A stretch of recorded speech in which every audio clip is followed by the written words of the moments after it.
So I bought a Mini 3 Pro, and these are my first impressions of this drone. Let's jump into it.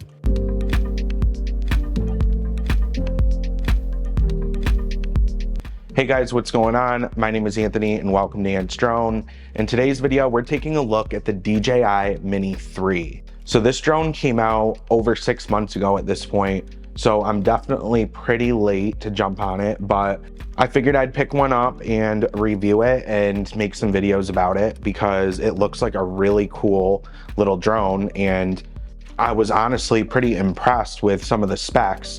So I decided it was time to get one. Also, I absolutely love flying with the DJI RC Pro, and this remote recently became compatible with this drone. So that was another big reason for me to pick this up. So first things first, I will say the design does look a little funny. I honestly would have preferred if the color matched the color of the Mavic 3, which is like that darker military looking color, whereas this is like lighter and definitely reminds you of the previous Mini 2. So the color, you know, I wish it was darker, but overall, I guess I could wrap it. And it actually feels a little bit cheaper than the Mini 2, which I also thought about the Mavic 3 when I picked that up. But I think in this case, it feels a little bit lighter and a little bit cheaper because they were trying to keep it below that 249 grams. We do have front and bottom obstacle avoidance. I don't see any in the back, but I do see on top of the drone, there's like 2 little camera holes up there. So maybe that is the backwards avoidance, but I don't really use obstacle avoidance anyway when I fly, so I turn that right off because I hate hearing that beeping.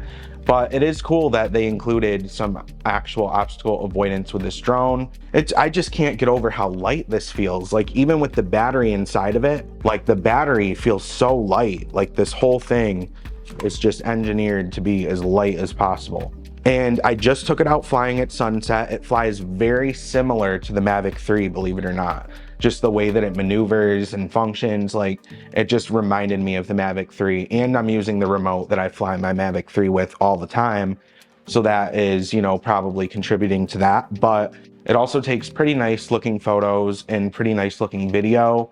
Although I haven't looked at it in depth yet because I literally just got done flying. But from what I can tell, it looks really nice in terms of the media that you get from it. Since it's smaller, I felt a little bit more comfortable flying in tighter spaces and, you know, just getting different types of shots that I normally wouldn't be able to get with my big Mavic 3.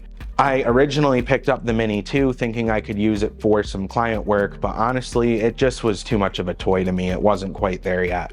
This feels like it could be more on par with something maybe that I could use for work. It also has this really cool camera that turns vertically. So if you are into social media like Instagram stories or TikTok or any of that, this drone is for you just because of that alone. Now the drone does not have a fan in it. So I noticed it got very hot just as I was turning it on. I had to do a quick software update before I was able to pair it with my RC Pro. And I heard before I picked up the drone, I watched some reviews that in the beginning when this drone first came out, it would overheat and it would like lag and the connection wasn't that good to the remote.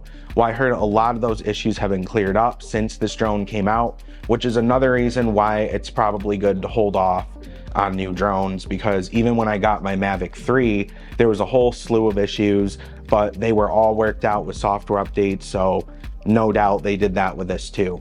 Overall, I'm pretty impressed for only flying it once, and I'm impressed because of the user experience. Being able to use it with the RC Pro is just so nice. It flies like my Mavic 3, like I said before, so it just felt very natural as soon as I started flying it. Honestly, I'm very, you know, impressed by it, and I'm excited to do more with it. It also has features like hyperlapse and pano. So that's pretty cool. I'm gonna play with all of that. So definitely stay tuned for a whole bunch of videos on this drone, comparison videos, you name it. I'll be releasing a bunch of content. But let me know in the comments below if you're looking to pick one of these up, or if you own one and you wanna share with everyone some of your experiences. Definitely looking forward to responding to all of your comments. But thank you guys for watching, and if you liked the video, please hit the subscribe button, hit that notification bell so that you're updated when I create new videos. And please give this video a thumbs up because that helps the video rank higher in the algorithm.